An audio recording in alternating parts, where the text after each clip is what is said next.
The name Derek Sloan kept echoing in my head like a drum pounding against my temples. Every time I glanced at the rearview mirror, I half hoped, half dreaded seeing headlights flicker behind me.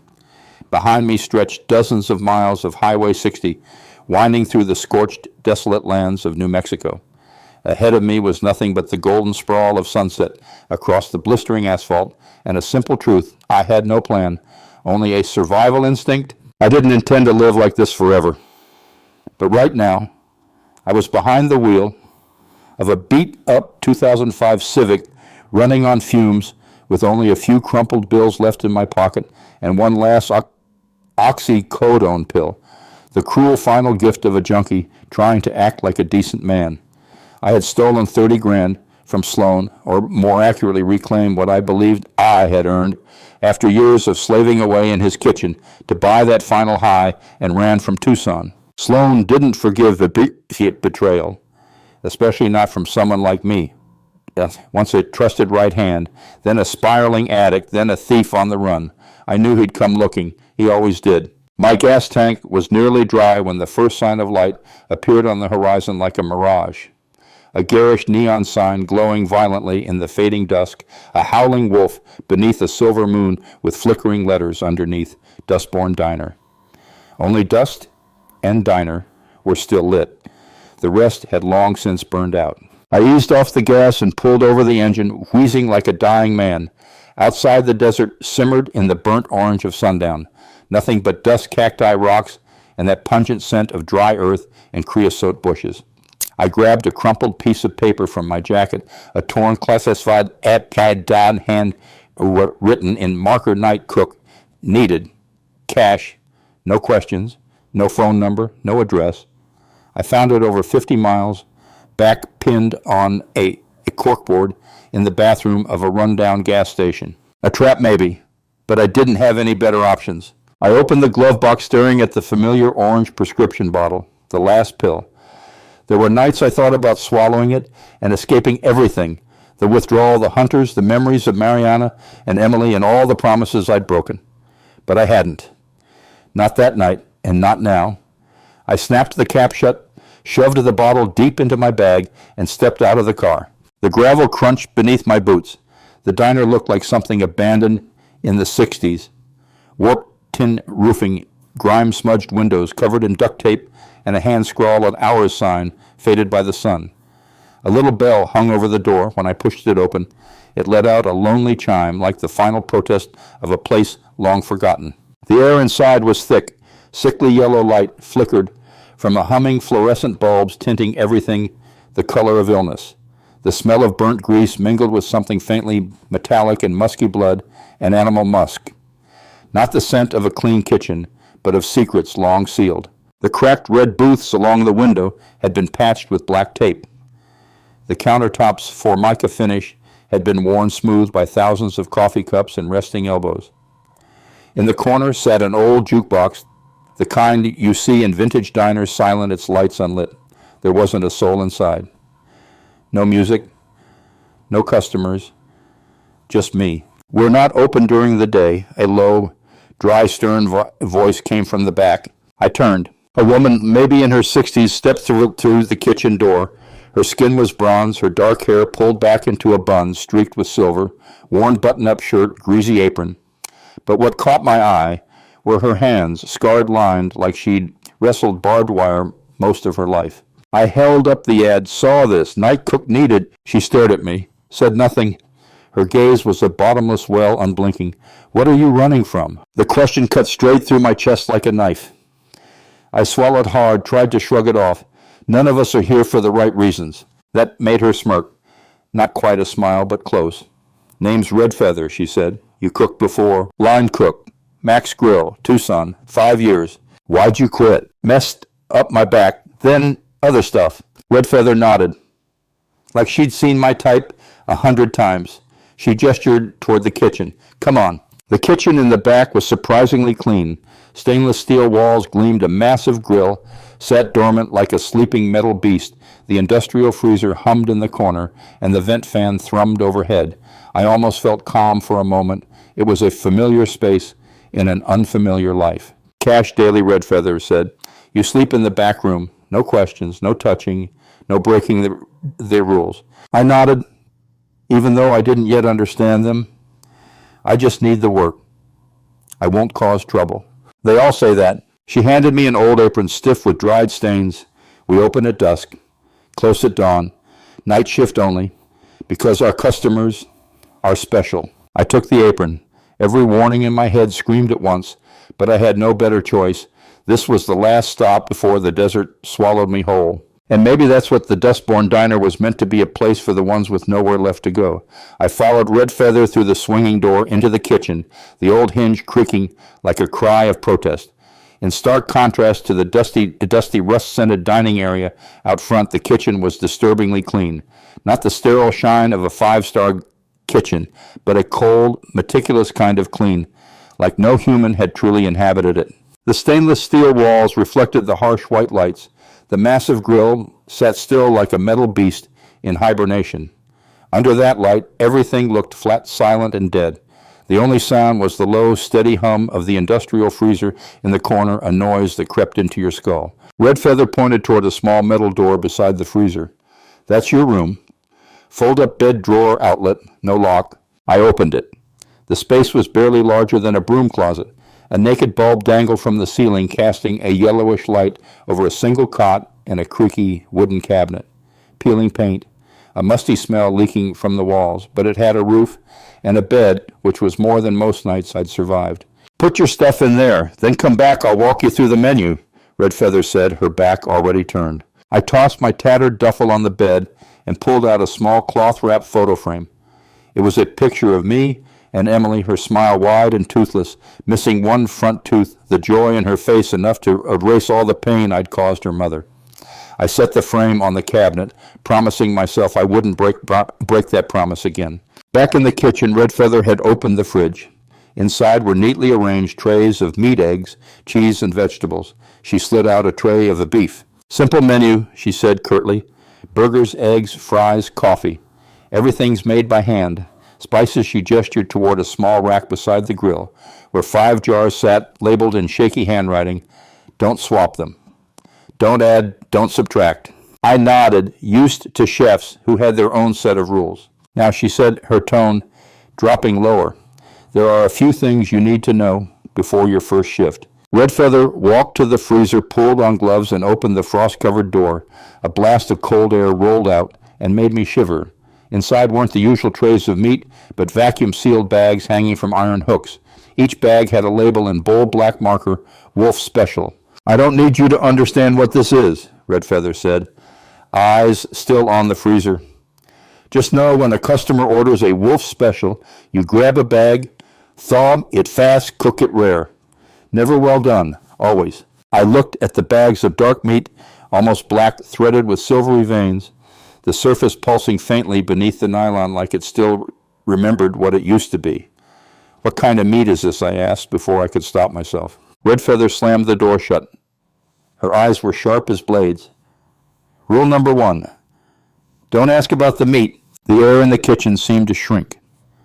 The cold lingered like a presence. Rule number 2, she continued, pointing through the service window toward the dining area. Out there, the old jukebox stood dormant in the shadows. If that machine starts playing Wolf's hymn, don't ask why you go out the back door immediately. Don't look back. Don't wait. Just go. I nodded, heart pounding faster now. Final rule, she turns to face me, voice like distant thunder. Don't let the customers touch you. No matter what they say, no matter what they do, don't let them touch your skin. Touching me? What do you mean? You don't need to understand. You just need to remember. I stayed quiet. Every part of me screamed I should leave. But I had that picture of my daughter in the other room. I had debts. I had things to fix. Nowhere else to go. Red Feather let out a long breath. The guy who cooked nights before you didn't follow the rules. I looked at her. Her eyes were deep hollows. Not suspicious. It just resigned. What happened to him? The desert took him. I didn't ask anything more. My first shift began as the horizon burned red with the setting sun.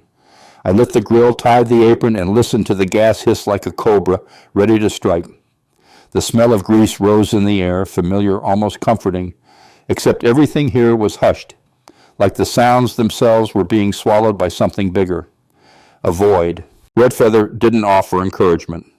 No good luck. Just one sentence as she passed through the kitchen door. Remember the rules. The desert doesn't forget. The sound of the telephone ringing nearly made me drop my coffee cup. Not my cell phone. It was still lying silent and signalless in the pocket of my jacket hanging on the rack. No, this was the beige rotary phone in the corner of the kitchen, the kind I thought only existed in museums or old movies from the 80s. Redfeather wasn't in the kitchen. She usually disappeared whenever dawn drew near, as if she had some unspoken pact with the sun. I reached for the receiver, heart pounding, a bad feeling clawing at my gut. Hello. There was a long pause on the other end, then a familiar female voice came through. Quiet, choked Tommy. I collapsed into the chair. Mariana, God, are you and Emily okay? A trembling breath. They came to my mom's house last night. 2 men. Asked about you. One of them had a snake wrapped around a dagger tattooed on his neck. On my entire world collapsed into a single point in my chest. Him, Sloane's second man. The one who killed for a few $100 quicker than you could blink. Did they do anything? Did Emily? No, Mariana cut in. They couldn't get in. My mom told me not to open the door, but the way they looked, Emily trembled all night. I clenched my jaw. Take her somewhere else. Leave town. I'll take care of it. Take care of it, her voice sharp and angry. How many times have you said that? Tommy, every promise you make, Emily and I end up paying for. You chose drugs. You chose to run. We didn't get to choose. I didn't argue. Every word in my throat turned to dust. I had locked myself into a story with no clean ending. I'm trying, I whispered, I swear, for Emily. There was a long silence on the other end. She still keeps the birthday letter you sent from rehab. She sleeps with it every night. Don't make her burn it. The line went dead. I set the receiver down as if it were a broken piece of myself. I spent the rest of the morning cleaning the kitchen, my hands moving out of habit while my mind wandered far, far from this place. The lingering smells of burnt coffee, old grease, and raw meat clung to the air, but what unsettled me most was the sound, or more precisely, the absence of it. No birds, no wind, no passing cars, just the overwhelming silence of a desert holding its breath. As evening approached, I found Redfeather in the main hall. She sat behind the counter counting those strange silver coins I had no idea where to spend outside this place. I want to work extra hours, I said. She didn't look up. We only open from dusk till dawn, no day shifts. I need money, urgently. Redfeather paused, then calmly stacked the coins into neat columns. The money you earn here can't fix what you've broken out there. But I have to try. She looked at me, her eyes black as coal, held no judgment, no sympathy. They simply saw everything. The desert has its own ways. Sometimes it hides you. Sometimes it hands you over. It all depends on what you carry. So what must I carry to survive? Not to survive, Tommy, to not be devoured. Night fell, and the customers began to arrive. The same faces from the night before, Mr. Vance, the woman in the red sweater, the office worker with the misbuttoned shirt. Each had a look that said they knew me better than they should, and they were waiting for me to make a wrong move. I cooked the wolf special mechanically. When I placed the meat on the grill, it no longer made me flinch. I had grown accustomed to the wild scent of blood, the texture that seemed to resist the way light glinted off the silvery veins in the meat like fish scales. But even as my hands steadied, my mind trembled more with each passing moment. Around midnight, as I was cleaning a knife, it happened. A metallic clink echoed from the corner of the room. A small sound, very small, like a Zippo lighter, failing to ignite. I looked up. The jukebox in the corner lit up suddenly, its internal lights flickering like a ghost ship's beacon. No one had touched it. No coin had been inserted. And then the music began. Not old jazz, not rockabilly. It was nothing I had ever heard before.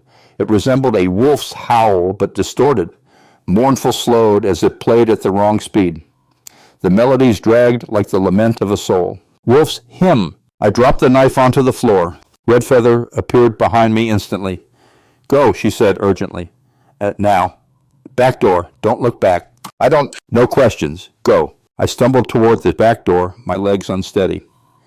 But before my hand reached the doorknob, the front doorbell rang, not softly, not slowly, but frantically, as if someone had kicked it open. I turned just as the door was forced open. 2 men stepped inside. I knew them. I had dreamed of them for the past 3 nights. The first was the one with the snake and dagger tattoo. The second was bald with the burn scar in the shape of a Rolex on his right hand. Both sets of eyes locked onto me. Gotcha, the snake man said, his lips curling into a deadly smile. Hello, Tommy. Rico sends his regards. I backed away my hand, searching for a knife, but finding none. The back door was too far. They blocked the exit. And the worst part, the music from the jukebox still played, but now it was no longer just sound. It was a summons. The lights in the diner flickered twice, then went out completely. Dustborn Diner was swallowed by a thick darkness. No screams, no gunshots. Just a sudden, terrifying silence, as if the entire world held its breath with me. Then a breath, heavy, rapid, coming from the center of the diner. One of Sloane's men turned on a flashlight. The dull beam swept across the booths, reflecting off the metal grill, casting long, distorted shadows on the walls.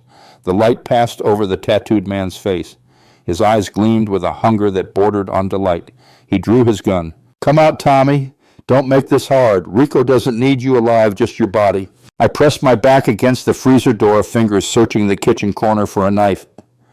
My fingers found the handle of a cleaver. The grip was greasy, slippery, but it was the only thing between me and a 6-foot deep hole in the ground. A low growl echoed, not from me, nor from the 2 men. I froze. Soft footsteps, almost like a predator's, echoed from the dark corner of the diner. A chair scraped lightly on the tiled floor. The flashlight beam shifted, catching a pair of eyes, bright yellow, round, and glowing like headlights in the night.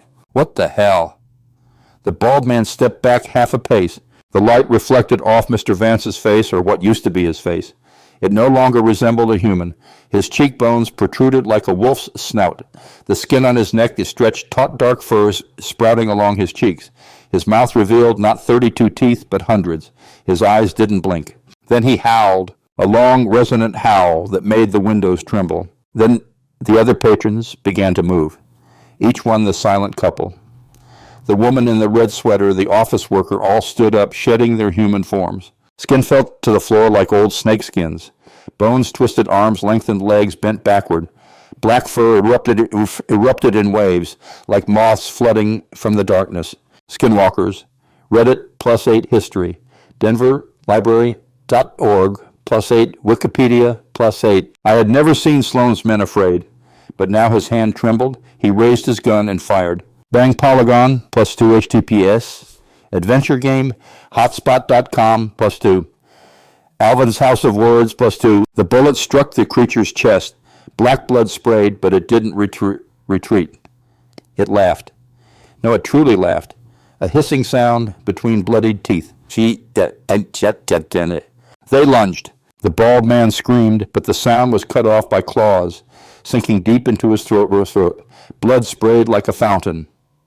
He fell backward, flailing like a fish out of water. The tattooed man turned to fire again, but another creature dropped from the ceiling, biting directly into his face. I heard bones crack, the sound of skin tearing, the sound of a tongue licking blood. I slid down to the floor, back pressed against the freezer door. My heart pounded. My mind spun, mouth dry as sand. Someone grabbed my wrist. Don't move! Red Feather whispered, her voice right next to my ear. They're eating. Don't interrupt the feast. I nodded, unable to speak. Her hand gripped mine tightly like a vice. The sounds of chewing, tearing, growling stretched on like echoes from hell. Then silence. I could hear the blood dripping onto the floor. The emergency lights flickered on a dim red glow, washed over the room, now drenched in the scent of blood and burnt flesh. I held my breath. They stood up, not in a hurry, not hiding. One of them still retained half a human face. A crooked pair of glasses sat awkwardly across a wolfish snout. It looked at me, and it smiled. Red Feather stood, releasing my hand. Don't look them in the eyes, she said. They're sparing you, for now. Because of me. Spare me, I stammered. Because you're not fully one of them yet. I turned to look at the corpses of the 2 gunmen. Unrecognizable, faces shredded, chest hollow. One of the creatures was licking blood from its own hand, its eyes never leaving me. I swallowed hard, my grip tightening on the cleaver now, as useless as a melted popsicle stick. Red Feather led me back to the staff quarters. The door shut behind me, sealing me off from the nightmare in the kitchen. But the sound still crept through the wooden cracks, gnawing, growling, the crunch of bones being ground to powder. "You need to rest," she said. "They've marked you." I collapsed onto the bed. "Why are you helping me?" She was silent for a long while. "Because you remind me of my son. He stood exactly where you're standing now. But he asked too many questions, saw too much. His heart was too soft." I remembered the Polaroid, the young cook being pulled into the darkness, antlers rising from his back. "Skinwalkers," I whispered. Red Feather nodded. "They're not ghosts. Not demons either. They're what's left when a person gives up everything just to survive." "What about me? You haven't given up. But you're no longer whole either." She handed me a small leather pouch. Inside was a large wolf tooth, slightly yellowed, a small crack running through its base. "Keep it. It'll mask your scent for a while, but not forever." I held the tooth. It felt warm, like a pulse, like it was breathing. "What happens next?" Red Feather turned away, not meeting my eyes. "Tonight you're still a guest, but in 1 week you'll be part of the menu." I couldn't sleep that night. Not after what I had witnessed. Not after the sound of skin tearing the choked-off moans and the glowing yellow eyes of a creature wearing human flesh licking blood off the floor like it was fine vintage wine. I lay on the bed in the cramped room behind the kitchen, Red Feather's wolf tooth tucked in the chest pocket of my shirt. It was still warm. Sometimes I could swear it pulsed like it had a heartbeat. Maybe it was my imagination. Maybe not. Every time I closed my eyes, the image of that gutted corpse surfaced behind my eyelids like an ink stain I couldn't scrub away. The way those customers shed their skin and changed form under the flickering red lights. The way they didn't look at me like a person, but like a dish that hadn't been served yet. I told myself, "You have to get out of here." As soon as dawn broke, I got up, stuffed. The cash Red Feather had paid me into my wallet, slid Emily's framed photo into my bag, and left the diner before she could reappear. The black pickup truck belonging to one of the 2 guys who died last night was still parked out back. The keys were right where Red Feather said they'd be clipped to the sun visor. I climbed into the driver's seat and started the engine. The truck roared to life immediately, the engine growling like a familiar beast.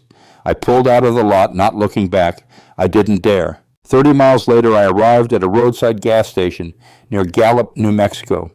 The station was old, its sign sun-bleached and cracked, but it had a working payphone.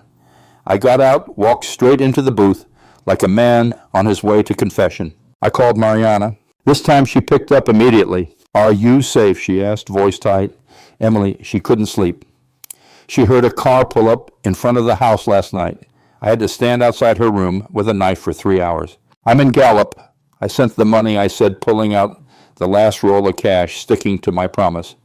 "All but $500. I'll find a way to get the rest." "What did you do to get that money?" she asked, her voice laced with suspicion. I bit my lip and stared out at the desert. "Nothing good," I whispered. "But I'm still alive. For you and her." She was silent.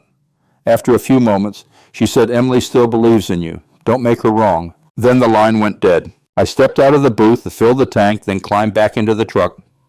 The scent of blood still clung to the cabin. It wouldn't wash away. I drove for a few more hours before the red and blue lights lit up behind me. Police. A patrol car, tailing me, close its siren rotating like an interrogator's flashlight. My heart sank. I flipped the signal, pulled over, and shut off the engine. The next thing I heard was boots crunching on gravel and a deep male voice. "This vehicle was reported stolen. Step out, hands on the hood." I complied, heart slipping through my ribs like sand through fingers. The officer cuffed me, rifled through my wallet, and pulled out my expired driver's license. "This expired 2 years ago, Mr. Reyes." "Yeah, I just borrowed the truck." Long story. But I didn't kill anyone. The officer raised an eyebrow. "Nobody mentioned murder. But now you're going to have to come down to the station and explain everything." The holding cell in the Gallup station was cold and bare. I sat on a metal bench, staring through the bars as if looking into another world. Dried blood still stained my hands, mine or someone else's from the night before. They gave me one phone call. I didn't call Mariana. I didn't call Red Feather. I didn't even know who I was calling. But when the voice on the other end picked up, I nearly stopped breathing. Tommy Red Feather's voice came through. Not angry, not surprised, just the tone of someone who had already predicted every move. They got me. The truck, it was theirs. Don't say another word. I'll make a call. To who? To someone with enough pull to get them to let you go. An old favor. Consider it the rest of the deal. What deal? Don't ask Tommy. Just know they can still smell you. The next morning, an officer unlocked the cell door. Someone confirmed this vehicle was yours. Said you had permission to use it. Everything's been cleared. I stood dizzy with disbelief. Who? I asked. The officer checked his clipboard. Red Feather. Rosa Red Feather. Said you're a temporary employee. I left the station with the plastic bag containing my belongings, my wallet, the photo of Emily, and the wolf tooth, still there, still warm. I thought about throwing it in the trash. I really meant to, but my fingers wouldn't obey. I stood in front of the Greyhound bus station. The digital display read Tucson arriving in 20 minutes. I could go back, face Sloan, pay the debt, or die, but at least die as a man. Or I could return to Dustborn Diner, join the darkness, become a part of it, forever. I sat on the bench, gripping the wolf tooth in my pocket. In my palm, it pulsed like a heartbeat, as if it was telling me, you've been marked. But I wasn't dead yet. I hadn't turned. I still had Emily, and maybe, just maybe, that was enough. I sat in the last row of the Greyhound bus, the seat torn open, foam sticking out like the intestines of a dried-out beast. The engine hummed like the lullaby of a forgotten world. Outside the window, the desert drifted slowly by sand, dusting over scorched red rocks, cacti standing tall, like patient sentinels of the wild. I didn't know what I hoped to find in Tucson. A miracle, a negotiation, or a clean ending. Maybe I was simply doing the only right thing left in my life, facing it. I pulled a small notebook and pen from my backpack, both bought at a gas station. Under the dim light, I began to write. Dear Emily, if you're reading this, it means I didn't keep my promise. But I'm trying, truly. I don't know how to ask forgiveness for the things I've done, the promises I broke, and the times I disappeared. But I love you. That's never changed. I once told your mother I'd make things right. And now I'm about to do that. Whatever happens, I'm still your dad. I paused. Outside, the sun had begun to set. Shadows stretched long from the spiked cacti like waiting teeth.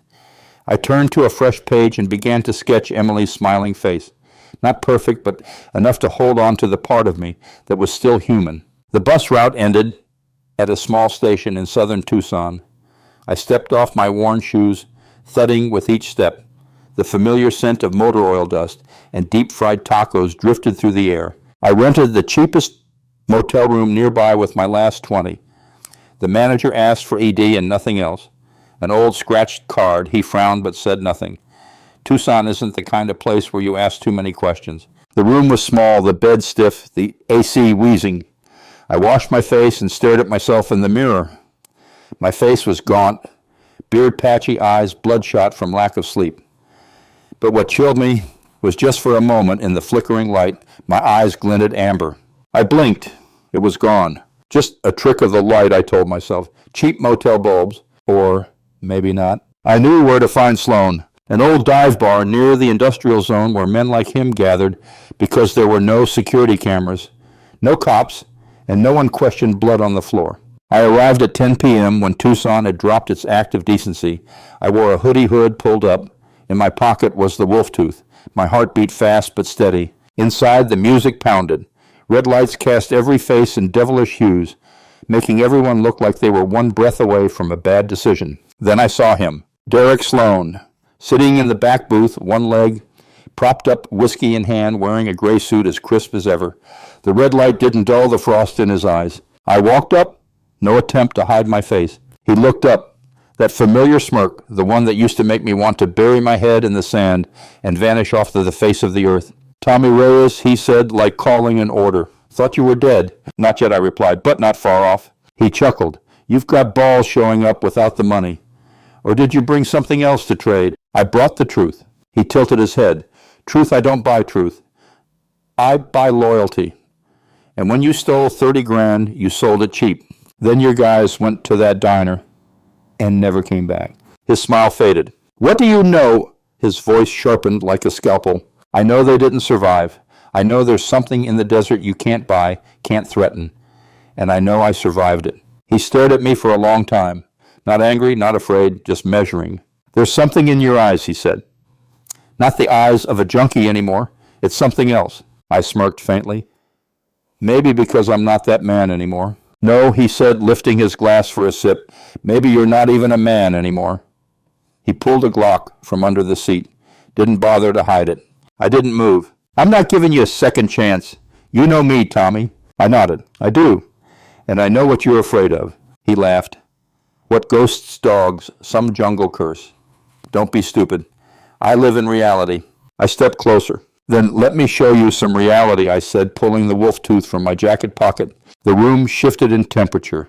Not colder, not hotter, just different. Sloan stood up, the gun still in his hand, but his eyes weren't as sure as before. What did you do? He asked. I looked him dead in the eyes. Nothing.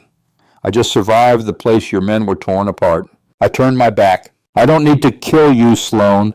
I just need to let them know who you are, and they'll find you wherever you hide.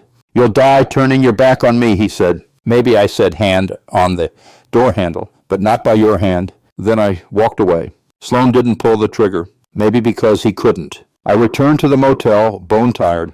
Before crawling into bed, I took the wolf tooth and placed it on the table. It wasn't warm anymore. It didn't beat anymore. Maybe I'd passed the test, or maybe I just signed another contract. I dreamed of blood. Blood oozing from Emily's eyes, from Mariana's mouth, staining red the drawing I once sent from rehab. In the dream I ran, but my legs had grown claws digging into the earth like a hunting dog. On my back were antlers, curved like a gallows. Behind me was howling, not mine, but from dozens of others. When I woke, the sun was high, but my reflection in the mirror didn't match my body. My eyes once again gleamed amber. My hands felt heavy as stone fingers curled lengthened knuckles, bulging unnaturally as if bones were restructuring from within. And I was hungry, not for food, for something else I dared not name it. The wolf tooth on the table had split in two, as if its duty was done, or it was no longer strong enough to hold me back. I had to go, now. Outside the motel, the air was thick like melting wax. On the dusty road leading out of Tucson, I saw a coyote standing silently. But what made me freeze wasn't its form, it was its eyes. They were like mine. It smirked a smile no wild animal should have, then vanished into the brush. I understood the message: they are coming, or I am nearing them. I climbed into the car, started the engine, and drove with only one destination, Mariana's mother's house, where she was hiding with Emily. This would be the last time I was allowed near them. If I still had any humanity, I would use it to cleanse what I had brought. I would end the claws, the blood, and the darkness I had inadvertently unleashed. I arrived at sunset. The small house nestled among mesquite trees and ocotillo bushes, lights glowing inside. The lawn was silent. No sounds, no dogs, no people. I stepped out of the car, each step heavy as if shackled. My hands trembled, hunger simmering beneath the skin, my teeth stiffening as if lengthening. There were whispers in my head: eat, run, claw, live. I shook my head, slapped my face. Wake up, damn it, you're human, you're a father. I knocked on the door. 1 second, then 2. Small footsteps approached. I stepped back half a pace as the door swung open. Emily stood there, white nightgown, messy hair, clutching a teddy bear. Her eyes widened, her face lit up upon seeing me. Daddy! I bent down, a tear streaming down my cheeks. Daddy's home, Emmy. She ran into my arms, and I felt it, the hunger retreating. As if holding her cooled, my flesh retracted the claws, dissolved the fangs. I wasn't lost entirely, not today. Mariana appeared, stunned. Her eyes red but not angry. Just one question: are you still human? I answered without words. I pulled a notebook from my pocket, placed it in her hand. A letter for our daughter, whether I live or not. She took it. No questions, no words. And that slight nod was all I needed. Then I turned away, walked straight into the desert. I didn't bring a gun, didn't bring a knife. I only brought a body that had changed and a soul gasping for a chance at redemption. I didn't know what I was looking for, Skinwalker's red feather, whatever it was that marked me. But I knew I couldn't go back. I couldn't let Emily see the next transformation. When night fell, I walked into an open clearing in the desert where there were no lights and no sounds, only sand, wind, and the screaming in my head. And then they came, not with noise, not like in horror movies, just presence. Golden eyes rose from the darkness like dead stars. They stepped forward, part human, part beast, part something in between. The tallest among them, with a deer skull for a head and hands long as sickles, walked toward me. You have chosen, it said in a voice that couldn't belong to any throat. I have, I replied. I chose family, not you. But you have eaten with us, cooked for us. You are marked. It cannot be undone. I pulled the broken wolf fang from my pocket. I don't keep this to hide, I said. I keep it to remember that I was once human. The creature's eyes glowed brighter. The blood in you is thicker now. You hunger. You want. Wanting doesn't mean doing. I raised both hands as if offering myself. If I have to die to protect what little I have left, then do it. A silence stretched long as eternity. Then the creature stepped back. We do not kill those who choose pain. That is punishment enough. And then it roared. I collapsed, sparks exploding behind my eyes. Darkness poured in from every direction. When I woke, the sun was rising. I lay alone in the desert sand, draped over my skin like a thin blanket. No creatures, no blood, no tracks. But my hands were clean. No claws, no signs. I laughed, not because I was happy, but because I was still here. A year later, I was cooking breakfast in a small town in New Mexico. A diner near the railroad tracks open only in the mornings. Each night, I wrote letters to Emily. I sent sketches, stories, faith. I didn't use, didn't drink, didn't run anymore. But some nights, I still heard howling over the hills. Maybe it was dogs. Maybe it was them. I never turned around because the only thing I had left was the choice not to become a monster. Ending note. Tommy was never saved from the curse, but he kept his humanity, rejected the hunger chose, pain redemption, and fatherhood. Dustborn Diner still waits somewhere out there along the miles of desert road waiting for the next lost soul.